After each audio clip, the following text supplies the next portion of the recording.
welcome everyone to the Atlantic Council Conversations at the IMF Spring Meetings in Washington, D.C. Thank you all for joining us today. I'm Rasha Halwa, the Director of the Empower Me Initiative at the Atlantic Council, and I'm honored to be here today with my esteemed guest, Mr. Rami Aboulnaga, Egypt's Central Bank Deputy Governor. Welcome, Mr. Thank Rami. you. Thank you, Mr. Rasha. Our discussion today will focus on Egypt's foreign exchange and financial sector, as well as central bank's strategy to strengthen the resilience of the Egyptian financial system. And I'd like to maybe start by discussing what happened over the past few months. Egypt has gone through ups and downs, particularly within the exchange rate market that the central bank has been acting upon very promptly. Can you tell us what happened through the crisis and what the bank did to restore that? Thank you so much, and I'm delighted to be with you today. And what happened was really monumental in Egypt because it wasn't a binary choice. It was something that we and the stakeholders together had decided that we will do and we will press forward with. And it is to do the necessary measures on reform that will bring back macroeconomic stability. So it wasn't something that we were even debating. It was just how and when and what are the needed ingredients to be able to do that with the least pain and damage possible. Because we all know that with the pain associated with reform, and obviously when it's front-loaded reform and it has obviously implications, you need to be very well prepared and you need to address all the aspects associated with that. So we've really worked hard, and we've had a full alignment within the government. I mean, yesterday I probably it marks my 19th year at the central bank, and I've been in this realm since then. And I haven't seen this amount of coordination that I've seen in this this time around. It was really, really impressive to see that everyone was focused and working towards the same objective, which is basically to bring macroeconomic stability back to the economy, which we think we have just started, and we hope that we will be able to sustain this journey. The black market particularly has gained strength through the crisis. In the black market, the Egyptian pound reached rates of 70 to 72 versus the dollar. What are the elements that you are trying to take now to ensure that this is not going to happen again in the near future? Yeah, the key word is confidence here. I think the issue we were trying to grapple with is the confidence, and to shore up confidence, because you can easily identify that obviously part of this was fundamental, but the larger part of this was speculative, meaning that when we heard the rumor, and it was at that point just a rumor that there was a potential transaction being negotiated, we saw the parallel market compress and basically plunge from the levels it was trading at by almost 20 pounds. It did plummet from 70 to around 50, and for no reason. And that shows you how fragile the market was and the amount and the extent of the speculative element that was embedded in that. So that was definitely inherent, but it doesn't mean that there weren't other issues that were fundamentally based. But the fact that we've seen that swing in the currency shows the fragility that was in this market, which is a very thin market, of course creating a lot of noise and stirring a lot of dislocation in the market, contaminating sentiment, and hence the need to adjust. But obviously, no one was happy with the parallel market thriving. No one was comfortable with the parallel market even being in existence. And our main objective was to kill that as soon as we can. And I think today, as we speak, it has completely obliterated. There's no evidence or even anecdotes of a parallel market in Egypt. And that is one of the key achievements of the reform that we have embarked on. And so far, the official rate has stabilized at around 47 Egyptian pounds versus the dollar. Is this the fair price that you think will continue in the near future? No, whatever the price is something that the market will determine. Whether it's fair or not will only be set by the market and the market dynamics. Because for us, the market clearing rate is one where the liquidity is created, where the market can really source the needed liquidity. So if the market if the currency is trading at a rate that is not providing enough liquidity, then the system is not working. And this is one of the key objectives and the benchmarks that we are eyeing in this, meaning that we continue to observe the liquidity in the system. We continue to observe the immediacy of the different economic agents being able to source foreign currency liquidity as opposed to the shortages and the bottlenecks that prevailed in the past. If this is not the case, then the system is not working. What we're seeing today is that we're seeing a resurge in the interbank volumes. We're seeing also the market being able to clear itself, and we're seeing the liquidity find its way back to the market. I think this is a good testament to the confidence shoring up.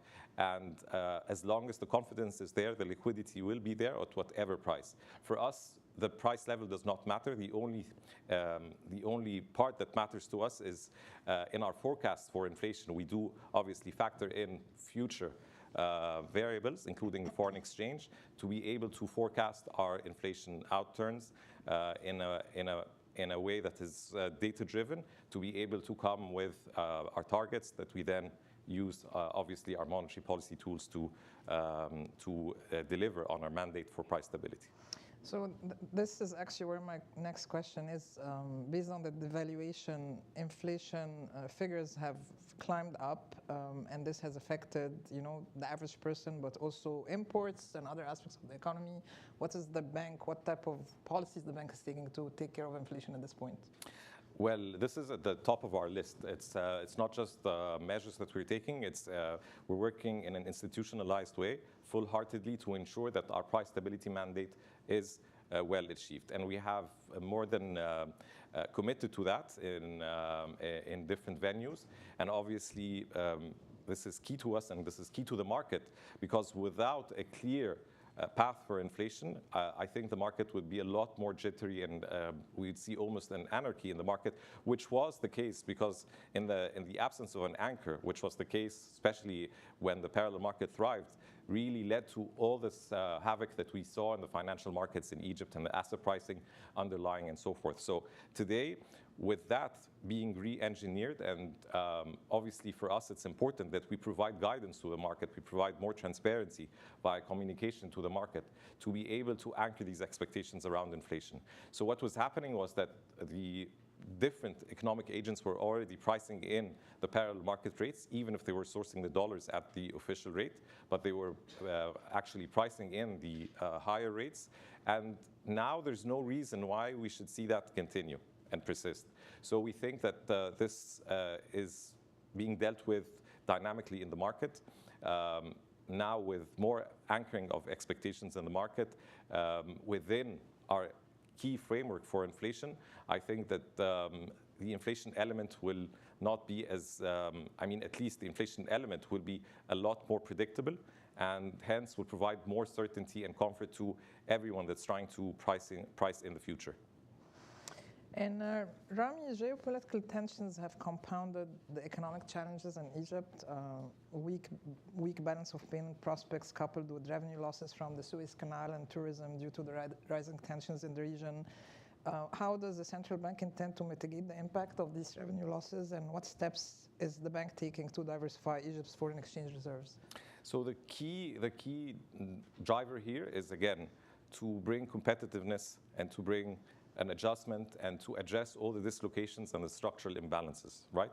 Part of that was obviously the result of the divergence and the price wedge in the parallel market, between the parallel market and the official market. Now since that is behind us now, our objective is to ensure that dollar availability is there, and that can only be achieved and sustained through a flexible exchange rate, in our opinion. And that's our commitment on that front. And of course, there have been, we've seen the geopolitical tension and how that has had clear implications on most economies, and Egypt obviously has its own share. So as an example, we know that tourism can be affected, despite the fact that the tourist number arrivals at least are picking up, but we think that they would have even picked up more had we not been in this situation, because investors, tourists alike cannot differentiate and do not differentiate, and we can't blame them for that, between geopolitical risks and the exposure to geopolitical risks. So the proximity is really harming us clearly on that front, but we're still seeing the numbers pick up. the Suez Canal receipts, given what's happening in the Bab el-Mandeb Strait, and obviously with the Houthi developments there on that front, are also hurting the traffic via the Suez Canal. However, there's a silver lining, and there are good developments happening too in our assessment that are perhaps even overshadowing or outpacing these negative developments. So we know for a fact that we have seen a clear pickup in the Egyptian workers' remittances. They have rerouted themselves into the official channels. And just as a quick reminder, almost 2 years ago, our Egyptian workers' remittances were yielding $32.5 billion on an annual basis. That plummeted to less than to around $25 billion, and perhaps even less this time around. But again, as soon as the currency situation has been resolved, we started seeing the numbers recover again. And we know our exports are going to benefit from the competitiveness of the currency. And hence, we expect that these combined will provide a good boost to the current account deficit to at least offset part of the damage that's happening on the other fronts. So the overall story is one that is a positive one in our opinion. And I think that this situation, should it prolong, will be mitigated by the positive developments in the that manifests itself in the reform that has been taken, undergone, not only by the central bank, but by the government at large. And that would actually be interesting to hear from you too, because you've highlighted the reforms at the monetary level, financial sector level. Can you maybe give us an overall overview of the overall reform program, touching upon fiscal policy and other aspects of the economic reform program?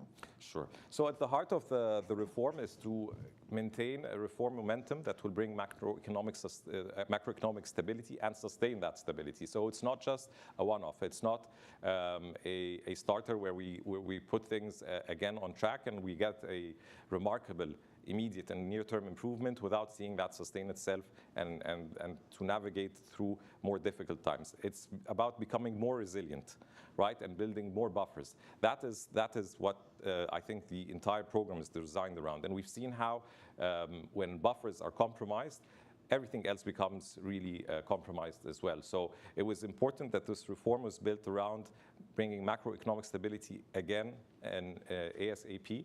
It was also about protecting the most vulnerable, because we know this kind of reform does have its impact and culminations on the less privileged stratas of the society, to bring inflation and debt on a downward trajectory. Again, these are all points of vulnerabilities that were maybe a few weeks back were quite, they were making headlines and they were of concern to a lot of analysts and investors. Today, the situation has completely turned around, at least the prospects have.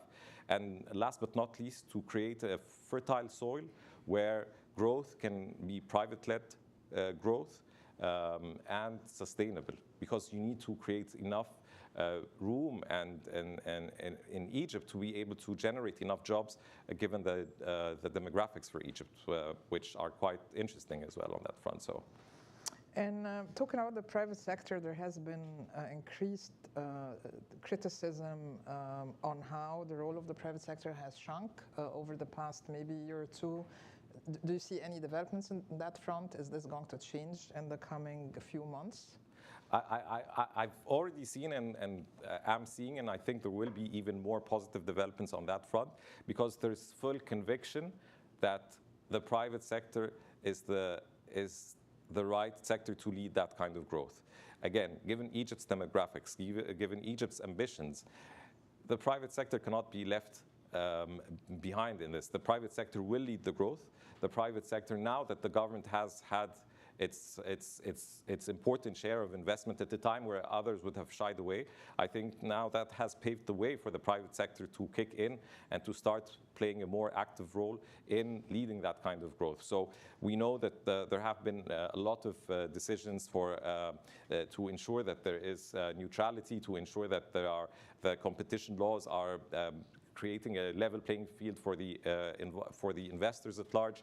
We know that enhancing competitiveness is also quite key. So these are all areas that have seen an improvement, ease of doing business, and based on conviction, not just based on patch meal approach. This is conviction, and this is a course that the government has embarked on to ensure that the private sector-led growth will take the lead. And it's clear in the FDIs that we have seen recently that this is a change in paradigm. And I think this is here to last and not a one-off.